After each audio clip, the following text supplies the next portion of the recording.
যিশু খুলে দিলে কত অন্ধ নয়ন, তাই তারা করলো তার অনুসরণ। যিশু খুলে দিলে কত অন্ধ নয়ন, তাই তারা করলো তার অনুসরণ। আজি অন্ধ হয়ে আছো তোমরা যারা, আজি অন্ধ হয়ে আছো তোমরা যারা যিশুর কাছে। প্রিয় শ্রোতা বন্ধু, প্রভু যিশুর নামে শুভেচ্ছা জানাই। সমাগম তাম্বুতে মহিলাদের দর্পণ আলোচনা করেছিলাম। জেরুজালেম মন্দিরের অন্যতম বিশিষ্ট মহিলারাও, তাদের নাম হান্না, যার সম্বন্ধে নতুন নিয়মের লূক তার 2:36-37 পদে লেখা আছে। আর হান্না নামে এক ভাবাদিনী ছিলেন। তিনি পনুয়েলের কন্যা, আশের বংশজাত। তাহার অনেক বয়স হইয়াছিল।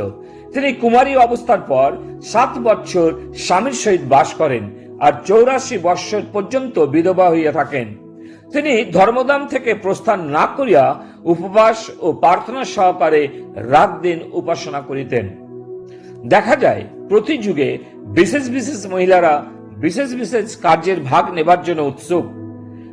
দয়া, মায়া, ভক্তিতে তারা আদর্শ এবং অন্যদের থেকে তারা আলাদা। সত্যি করে তারা ভক্তিমতী ও শ্রদ্ধায়া। দ্বিতীয়ত, মহিলাদের প্রিয় জিনিস পালিশ করা পেতল। এরপরেও তাদের প্রিয় জিনিস প্রভুর কার্যে দান করতে প্রস্তুত, বিশেষ করে আবাসতাম্বুর উদ্দেশ্যে। এবার তারা আর নিজেদের সৌন্দর্য দেখতে পাবে না। তারা নিজেদের সুন্দরতার স্থানে এখন নিজেদের ছায়াকে ভালোবাসতে লাগলেন। নিজেদের বেশভূষা, চেহারা দেখা, কেশ বেশে সুশোভিত হওয়ার প্রিয় জিনিসটি প্রভুর জন্য দান করলেন। তাদের পূর্ব বিলাসিতা, অহংকার ও অলিকতার সাহায্য করত যে বস্তু, তাকে তারা ত্যাগ করলেন, কারণ তারা তাদের বোকামি বুঝতে পেরেছিলেন।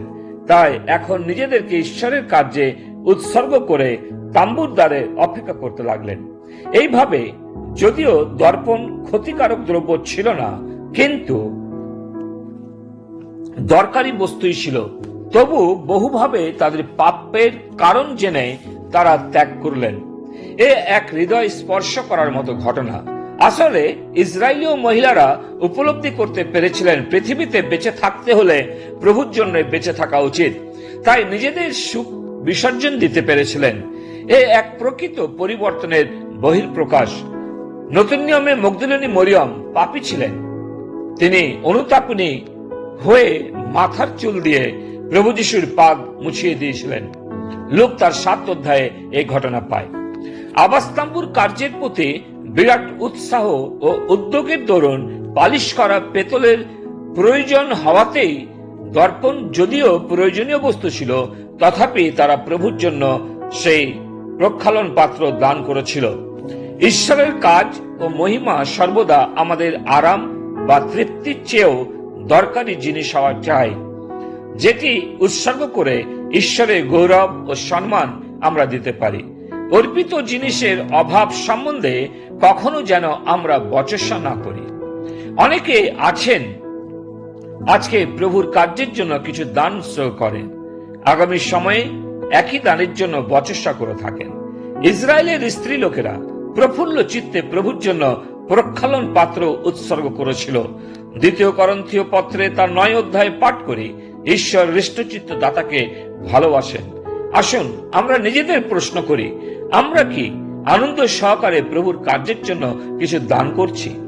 তৃতীয়ত, এই দর্পণগুলি কৌশলপূর্বক যুক্ত করে প্রক্ষালন পাত্র তৈরি হয়েছিল।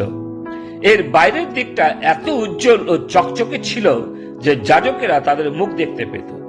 যদি মুখে কোনো ময়লা বা দাগ থাকত, তা প্রকাশ পেত এবং তারা নিজেদের ধৌত করত। এই রূপে অনুতাপের জলে ধৌত করার সময়ও দর্পণের প্রয়োজন। আত্মপরীক্ষা দর্পণ, যা হলো ঈশ্বরের বাক্য। যাকবের 1 অধ্যায় 23 এবং 24 পদে আমরা পাঠ করি, কেননা যে কেহ বাক্যের শ্রোতা মাত্র, কার্যকারী নয়, সে এমন ব্যক্তি তুল্য যে দর্পণে আপনার স্বাভাবিক মুখ দেখে, কারণ সে আপনাকে দেখিল, চলিয়া গেল, আর সে কি রূপ লোক তা তখনই ভুলিয়া গেল।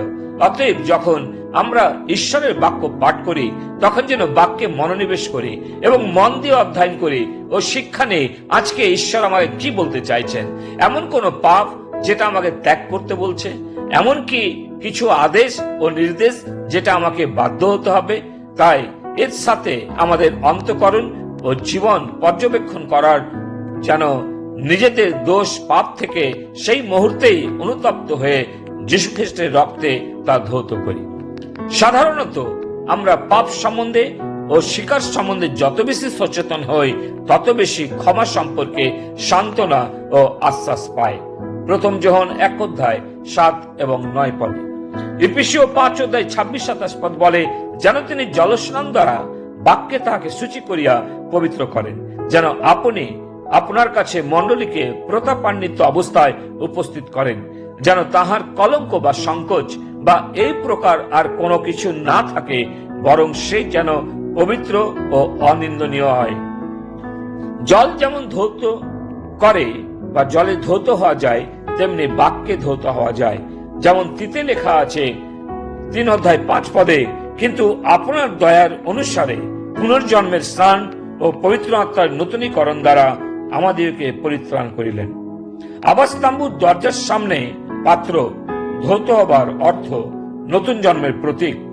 ধৌত না হলে কেউ আবাসতাম্বুতে প্রবেশ করতে পারে না। তদ্রূপ নতুন জন্ম না হলে কেহ ঈশ্বরের রাজ্যে প্রবেশ করতে পারে না। প্রিয়, তাই ঈশ্বর তিনি তার এই বাক্যে আমাদের আশীর্বাদ করুন। এই ছোট্ট চিন্তাধারায় প্রভু তোমাকে ধন্যবাদ দিই। তুমি চাও যেন আমরা প্রত্যেক দিন তোমার বাক্য দ্বারা নিজেদের ধৌত করি। আমাদের অনুগ্রহ দাও তোমার বাক্য অধ্যয়ন করে নিজেদেরকে শুচিশুদ্ধ রাখতে, তোমার পবিত্র আত্মার আবেশে চলতে। প্রার্থনা প্রভু যিশুর নামে চাই, আমেন। যারা যিশুর কাছে শোনা,